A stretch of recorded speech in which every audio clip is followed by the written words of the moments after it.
గుణము గల నవీను యాదవ్ అన్న పండు వెన్నెల లాంటి నిండు గుణము గల నవీను యాదవ్ అన్న నీ తత్వమే మానవత్వమని నిరూపించినవన్నా నీ సేవలే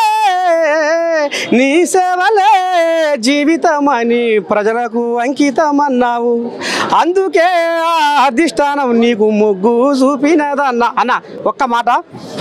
ఇప్పుడు జూబ్లీ హిల్స్ నవీన్ అన్న పాలన కోసం ఎదురు చూస్తుంది అందుకనే ఇవాళ అధిష్టానం కూడా ఇటే మొగ్గు చూపింది జూబ్లీ హిల్స్ జనాలు కూడా కలవరిస్తున్నారు అనేది కథ మరి ఇప్పుడు జూబ్లీ హిల్స్ జనాలను నువ్వు ఏ రకంగా ఓట్లు అడుగుతావు రేపటి సంది జూబ్లీ హిల్స్ ప్రాంత ప్రజలు ముందుగా కాంగ్రెస్ పార్టీ అందరికీ కూడా మనసారా కృతజ్ఞతలు తెలియజేసుకుంటూ మరి ముఖ్యంగా మా రేవంత్ అన్న ఈ అవకాశం కల్పిస్తున్నటువంటి రేవంత్ అన్నకి మహేష్ గౌడ్ గారికి ఇన్ఛార్జ్ మేడంకి అండ్ విశ్వనాథం గారికి అండ్ ఎంటైర్ క్యాబినెట్కి ధన్యవాదాలు తెలియజేసుకుంటూ కాంగ్రెస్ అధిష్టానానికి ధన్యవాదాలు తెలియజేసుకుంటూ కాంగ్రెస్ పార్టీ అభివృద్ధి లక్ష్యంగా ప్రజల్లోకి వెళ్తాం ఏదైతే 10 సంవత్సరాల పాలనలో జరగని అభివృద్ధి ఈరోజు సింపతి మీద ఎలక్షన్స్కి వస్తున్నారు మన ప్రాంత అభివృద్ధి చేస్తామని మాట్లాడట్లేదు వాళ్ళు అభివృద్ధి చేస్తే అభివృద్ధి మీద ఓట్లు అడగమనండి ఇక్కడ కాంగ్రెస్ పార్టీ 2 నెలల్లో 150 కోట్ల రూపాయలతో డెవలప్మెంట్ యాక్టివిటీస్ 150 కోట్ల రూపాయలు శాంక్షన్ కాక దాదాపు 80 కోట్ల రూపాయలతో 80 కోట్ల టెండర్లు కూడా అయిపోయి పనులు జరుగుతున్నాయి గలీలలో బస్సులలో అన్నీ కూడా అంతా ప్రజలు చాలా సంతోషంగా ఉన్నారు అభివృద్ధి పనులే కాకుండా సంక్షేమ పథకాలు కూడా ప్రజలకు అందుతున్నాయి కాంగ్రెస్ పార్టీ మీద నమ్మకం పెడుతుంది అభివృద్ధి లక్ష్యంగా మేము ప్రజల్లోకి వెళ్తాం ప్రజలే కాంగ్రెస్ పార్టీని ఈరోజు హైయెస్ట్ మెజార్టీతో గెలిపించబోతున్నారు ఒక్క మాట అన్న ఇప్పుడు ఏమి లేదు సునీతను మాటకు ఇప్పుడు నువ్వు ఏడిస్తేనే నీకు ఓటు పడతాయి అనేది కూడా మరి ఇప్పుడు కేటీఆర్ అంటుండు అమ్మ నువ్వు కళ్ళకి వెళ్ళి కన్నీళ్ళు తీస్తేనే నీకు ఓట్లు పడతాయి అనేది వాళ్ళు ముంగట వేస్తున్నారు మరి ఎట్లా నవీను యాదవ్ ముంగట పడతాడు ఎట్లా ఇదవుతాడు అనేది మరి జనాలు కూడా జూబ్లీ హిల్స్ ప్రాంత ప్రజలందరూ కూడా చాలా తెలివిపరులు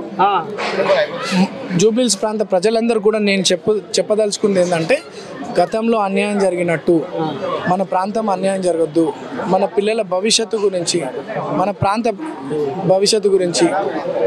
సరైన నిర్ణయం తీసుకోవాలని అనుకుంటున్నాను అది మీకు కాంగ్రెస్ పార్టీ ముఖ్యమంత్రి అయినటువంటి రేవంత్ రెడ్డి అన్నని గత 2 సంవత్సరాల పాలన చూసి అందరూ కూడా ఆకర్షితులవుతున్నారు కాంగ్రెస్ పార్టీ మీద ఎంతో నమ్మకం ఉంది జూబ్లీ హిల్స్ కాన్స్టిట్యున్సీలో ఏదో ఏడుస్తే ఓట్లు అట్లా కాదు ఈ ప్రాంత అభివృద్ధి పిల్లల భవిష్యత్తే మా ప్రజల నిర్ణయం దానికి కాంగ్రెస్ పార్టీ మీద నమ్మకం ఉంది తప్పకుండా కాంగ్రెస్ పార్టీకే మద్దతు పలుకుతుంది ఇక మరి రోడ్డుకైతే ఎండలకు బండలు పగులుతాయో కానీ వీళ్ళని చూస్తే బండలు కరిగిపోతాయి ఏడుకాడికి ఎందుకంటే కథ చిన్న కూడా తెలియదు అట్లా ఉంటుంది మరి ఇలా కథ ఇక మరి అర్థం కావచ్చు మీకు అప్పుడే జాతీయ వడ్డెర సంఘం అధ్యక్షులు శ్రీధర్ అన్న నాకేం అనవస్తుంది ఇక శ్రీధర్ అన్న ఇక మరి రాష్ట్ర అధ్యక్షుడు కూడా ఉన్నాడు ఇక మరి ఇక్కడ ఉన్న మొత్తం పెద్ద ముత్తైదులే మామూలు ఏం గారు ఇక చిన్న శ్రీశైలం యాదవ్ ఇంటికి వచ్చిర్రు మరి నవీన్ అన్నకు ఆశీర్వాదం అందిస్తానికి వచ్చిర్రు దీవెనార్థి మరి ఎట్లా ఏంది ఏం కథ చెప్పే ఎట్టిన సంగతి ఏంది ఏం కథ మరి నవీన్ యాదవ్కు రేపటి సంగతి మీ కథ ఏం మోగిపోతుర్రు ఏం చెప్పదలుచుకున్నారు ఏముందన్నా 42% రిజర్వేషన్ అనేది కాంగ్రెస్ అమలు చేస్తూ ఉంది బీసీల కోసం అని చెప్పేసి పెట్టింది ఖచ్చితంగా దాంట్లో 42% రేవంత్ రెడ్డి గారు సర్కార్ ఇచ్చినందుకు చాలా సంతోషం ధన్యవాదాలు అదే రకంగా ఇక్కడ జూబ్లీ హిల్స్ ఉప ఎన్నికల్లో మా బీసీ బిడ్డ అయినటువంటి నవీన్ యాదవ్ గారికి టికెట్ అంటే వేరే వాళ్ళు చాలా మంది ట్రై చేసినప్పటికీ బీసీలకు ప్రియారిటీ ఇస్తామనే ఉద్దేశంతో మా బీసీ బిడ్డ అయిన నవీన్ యాదవ్ గారికి ఇక్కడ టికెట్ కేటాయించారు బీసీ బిడ్డకు టికెట్ కేటాయించినందుకు మరొక్కసారి కాంగ్రెస్ ప్రభుత్వానికి రేవంత్ రెడ్డి గారి సర్కార్కు మా అందరి తరఫున ప్రత్యేకంగా ధన్యవాదాలు కృతజ్ఞతలు తెలియజేస్తున్నాం ఖచ్చితంగా బీసీలం అందరం కూడా ఏకమై నవీన్ యాదవ్ గారిని అత్యంత మంచి మెజారిటీతో గెలిపిస్తాం నవీన్ యాదవ్ గారిని గెలిపించుకుంటాం అదే రకంగా నవీన్ యాదవ్ గారితో మా బీసీల కోసం అయ్యే పనులు కూడా ఖచ్చితంగా చేపించుకుంటామని చెప్పి సందర్భంగా మేము తెలియజేస్తా ఉన్నాం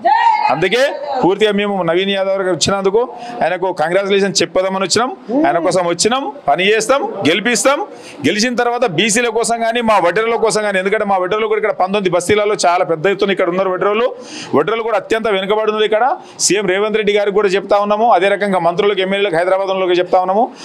మా దేశం మొత్తం మా చేతి కష్టం మీదకి వెళ్ళి ఈరోజు నిర్మాణం అయి ఉన్నది. కానీ వడ్డీలకు ఎక్కడ ఏ ప్రభుత్వాలు కూడా ఇన్ని రోజులు పట్టించుకోలేదు.